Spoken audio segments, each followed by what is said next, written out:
Hello ladies and gents, boys and girls, but mostly boys and gents according to my analytics, which is kind of fun to know, so you can try and pull off those how do you do fellow kids jokes, which this clearly isn't, it's just my schizophrenic ramblings.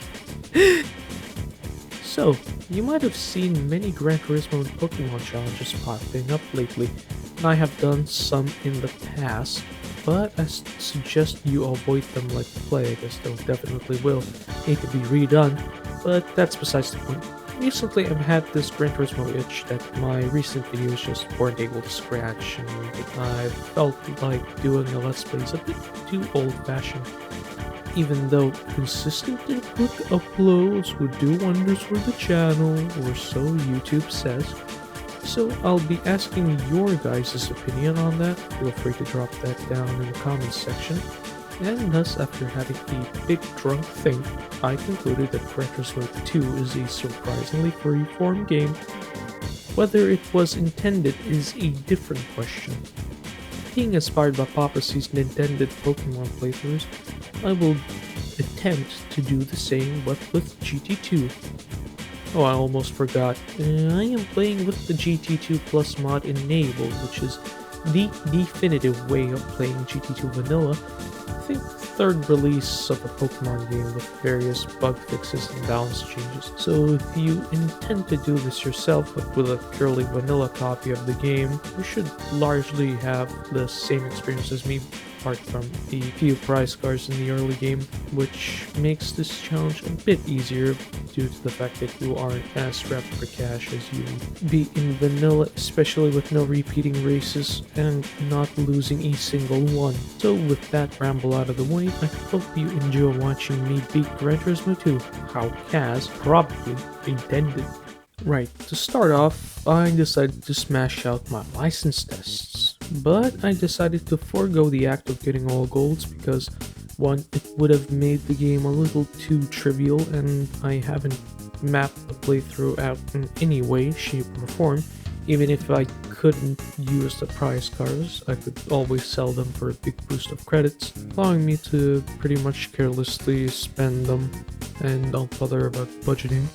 And two, I just couldn't be bothered.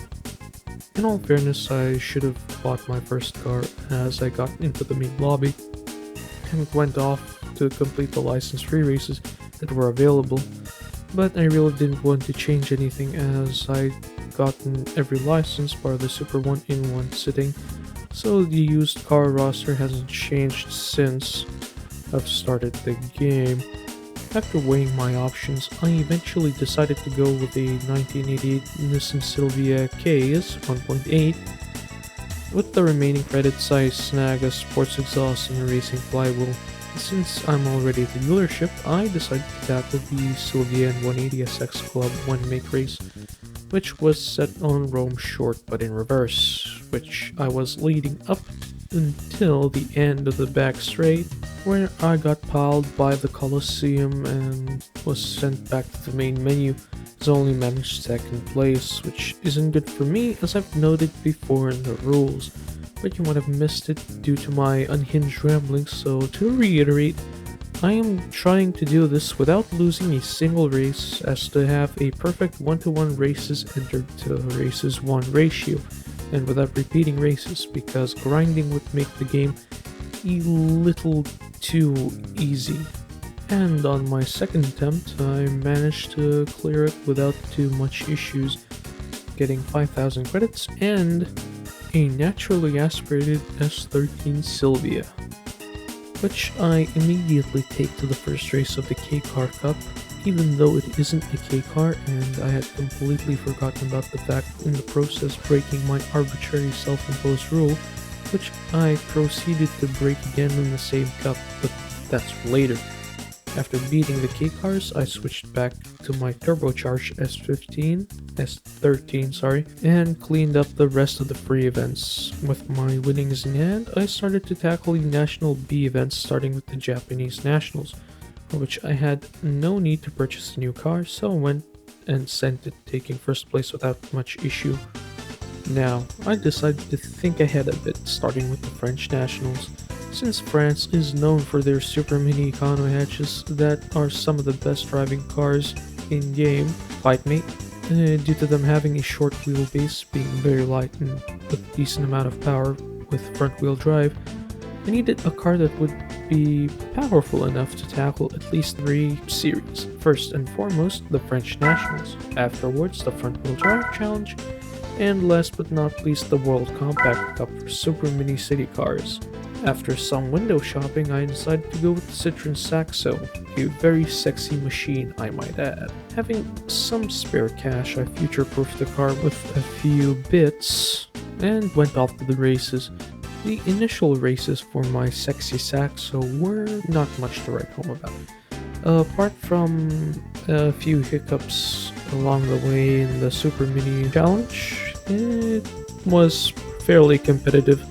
After sorting through my winnings, I took the BMW Polo out for a little touch and a spin, breaking my own self-imposed restriction again, as I've alluded to this earlier, by doing the second race of the K-Car Cup in a car that isn't a K-Car. Nevertheless, I've still made mincemeat out of the little Ks. Since the heat on the tires had yet to dissipate, I went on and took my wannabe Golf into the first round of the German Nationals, now with added boost. After a brief scrap with the AI, I managed to ride off into the sunset with my 4,000 credit purse. I rode through the night and ended up in the land of the rising sun, where I was greeted by the Seven Sisters, who showed me the way to a 95 GC Impreza wagon, which I promptly took the reins of and went to smoke some posers by the Coliseum. After that brief showing, I bid farewell to my trusty steed and changed into another, slightly newer, red 98 GC Impreza wagon, which I had handily won. To test it out, I decided to run race 3 of the Clubman Cup and the Impreza 1 make race, which aren't much of interest. So to spice things up, I went to Italy and bought myself a Rosso Alpha 155. I swear I'm not buying red cars just for the sake of it, as I'm not that big of a fan of the color red, but buying a 155 in red just came natural to me. And in all the excitement, I accidentally misclicked on race number 2 of the Italian Nationals with what essentially was a bone stock 155, but I at least had the foresight to give it a racing flywheel in the stage 1 weight reduction. It wouldn't have been such an issue if I had saved prior, but I haven't. In fact, I hadn't saved in like 1 hour, so the stakes were high and the pressure was on. Thankfully, the AI weren't much faster than the ones appearing in race 1, but that didn't mean I was going to get away with that easy. Off the line, I was left in the dust, and I didn't help myself either by failing the Coliseum left-hander. Thankfully, the 155's amazing helmet kept me in the race, and even allowing me to lead into the back straight on lap 2, where an opportunistic Fiat Coupe and 156 attempted to pull a fast one on me. But with classic foresight, I deployed my bonuses and sent the miscreant packing while fending off the 156 across the line. Race 1 was obviously much easier as it was intended to be done first, but alas. With the Italian job dealt with, I went bargain hunting to the South City, spending a decent amount of time browsing through my options, and finally settling on a green 98 Mustang GT. Why the 98 instead of the 99, you ask? Well, I can't use the 99 for the first US national race, as the highest power figure allowed is 250.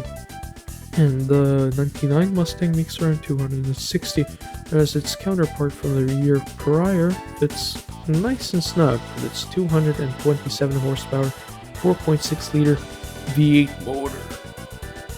Honestly, one of my best decisions was to buy that car. It feels heavy and yet well composed.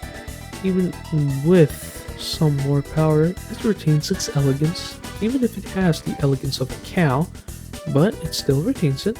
Sport suspension and the stage 1 weight reduction alongside a racing flywheel are mandatory to get, but other than that, very solid and competitive car.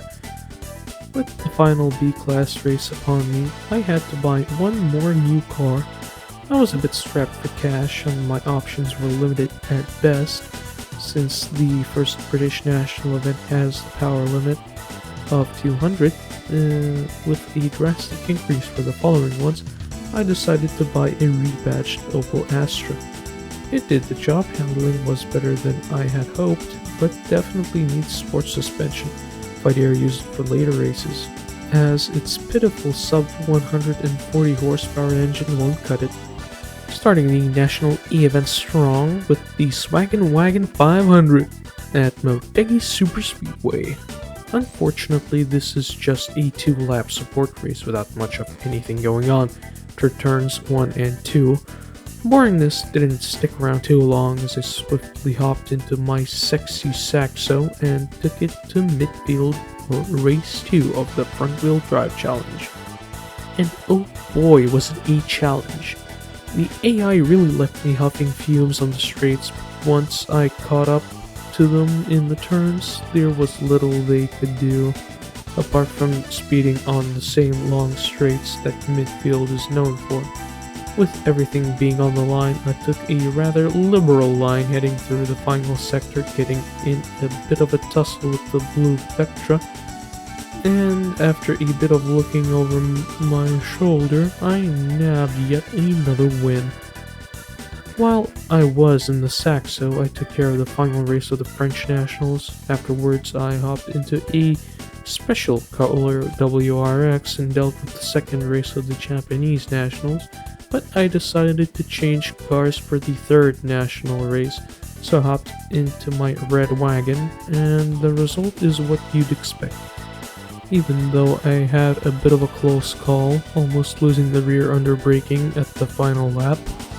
Next on the chopping block was the US National Races 2 and 3. So to prepare for those, I grabbed my Stang for a little shape up and was off to the races. As I've alluded to the GT's performance earlier, I won't go into details, but it was a walk in the park for both races 2 and 3.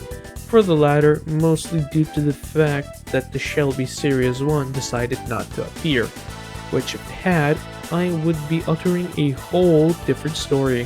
For some weird reason, the game awarded me with a BMW E36 323i, a German automobile, for winning the last race in the US Nationals. Well, I guess I know what I'm going to be using for the German Nationals, since as much as I do like the Polo, it just won't be able to cut it unless I dump all of my money into it, which I really don't want to. But before I can take the Bimmer Sim Simmer for a spin-spinner around the budget Nordschleife, I need to do some upgrades. Mainly the classic racing flywheel, stage 1 weight redux, sports suspension, and the stage 1 turbo and racing muffler. Both races were a breeze, even though the final one was a bit of a nail-biter, as I only managed to barge into the lead on the final corner on the final lap of the race. And now for the final hurdle between me and the ICBMs are races 2 and 3 of the British National Series. With such a big spike in power compared to the first race, my little Astra will need some upgrades. With the upgrades applied, she is making a healthy 190 horsepower with pretty low weight to boot. The second race was quite tough, managing to take the W on my second try, and that wasn't without its surprises. But the real jam jar was the last race, which took me a whopping 5 failed attempts. So basically 6 tries to get the win. Now with hindsight, I really shouldn't have been so stingy on upgrades, but it was my first time playing like this, so what did I know about what and where and when something's gonna happen? With that done, I went to do some more shopping, this time looking for a convertible, quote-unquote luxury saloon, and a historic car, which I only managed to find the former two at the time. As I waited for the used car listings to update, I cleaned up the National A-level drivetrain events, the initial races of the Sports Car Cup, the Convertible Car World Series, and the luxury saloon meeting.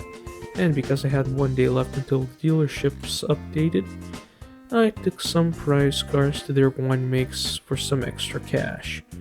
With that done, the calendar had rolled over to day 51. With the extra cash burning in my pocket, I went to check the used Nissan dealership and found what I was seeking: the 1971 Skyline GTR KPGC 10. Alongside a few power upgrades, I was ready to tackle the historic Car Cup. Race 1 went on as you might expect, without any issues. Race number 2, on the other hand, was surprisingly easy, purely due to the fact that I lucked out on the GT40 not appearing, even though it was my third try at the race.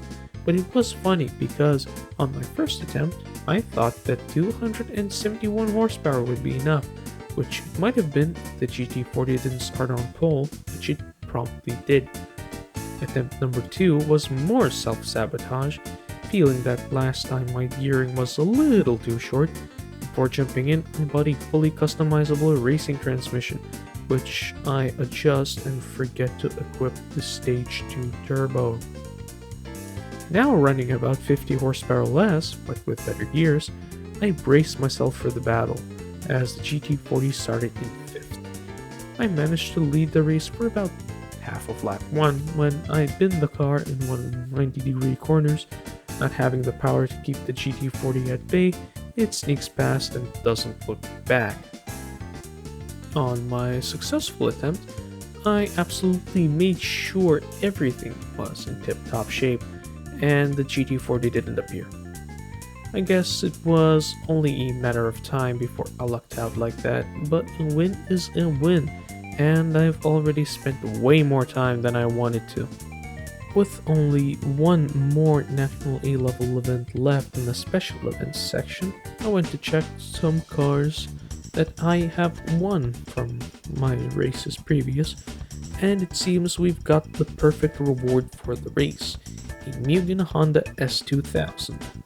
I take that Brolina black bad boy to the tuning shop, add some power, drop the weight, tinker with the drivetrain, and take it out for a test run in the one make. The game gave me Grindelwald in reverse, which is funny because the reverse variant of Grindelwald, which is a real place in Switzerland. Anyway, what's more funny is that the AI's pathfinding is a bit off. We're at the start of the lap, whether it is when starting or already flying. Once they pass the start-finish line, they have a tendency to spontaneously turn left into the wall. But other than that, not much of note happened, apart from the car being great to drive. With the test complete, I took the S2000 to the first race of the Pure Sports Car Challenge, which wasn't very notable. Speaking of notable, with the National A license, I can attempt to tackle the rally events, since all of them are just single lap time trials against the pre-recorded ghost car with poor payouts. It's often overlooked, but with the GT2 Plus mod, we can get some of the arcade mode preset rally cars, which are pretty horrible, but you can get some more money by selling them, which is a plus.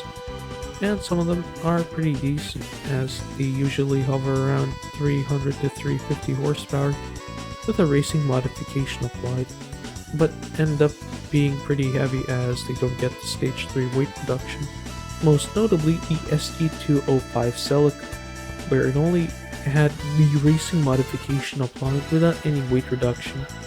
And if you're running the 50/60 FPS code for the game, the replays become broken as they're being replayed at a higher speed than the game is actually running, leading to a guaranteed victory. I will do those races off screen as this video and script are already way too bloated. The IC license was supposed to bridge the performance gap between medium performance sports cars like the Type-R Integra, among others, and the hard-tuned GTs and supercars by running hard-tuned medium performance sports cars. which is fine in of itself, but the gap feels a little shoehorned in, as quite a few events in the GT Nationals could have been under the IC license moniker, but it would have made the National Championships international by technicality, which is why it was a bad idea. I'm glad they decided to do away with it in future games. To add variety, I decided to jump into a golf rally car for the final race of the front-wheel drive challenge, where I dust the opposition. For the second race of the FR challenge, I took my BMW out because I wanted a bit more of a challenge, and boy, I wasn't disappointed, as I had to do some classic swerving right to the line for the victory. Afterwards, I rummaged through my garage for an MR car, and having found one, took it for a tune-up and took it out for a spin at the first race, the MR Challenge, managing to beat the competition with a 2-second gap.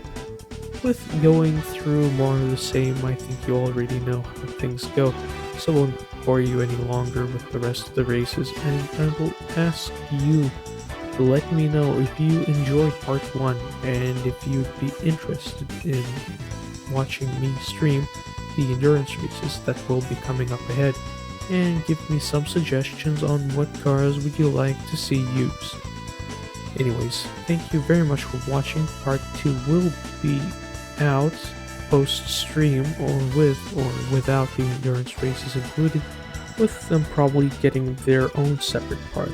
But in reality, they're not so interesting unless you decide to use a unconventional car to beat them, because there are only 6 cars on track for 30, 40, sometimes even many more laps. It kind of gets a bit boring, and especially if you have a very fast car, if you just want to get the thing over and done with. You usually run like a 10 lap gap between you and second place if you decide to use an Escudo for I think it's the Laguna Seca race, or it's the 2 hours at Rome. One or the other, you can easily get a very long gap. Anyways, thank you very much for tuning in. If you made it to the end, please, I will reiterate, just leave your suggestions down below. If you liked the video, please like it. If you didn't, you can dislike it, yada yada. Anyways, thank you very much again, and stay awesome. Change the world, my final message.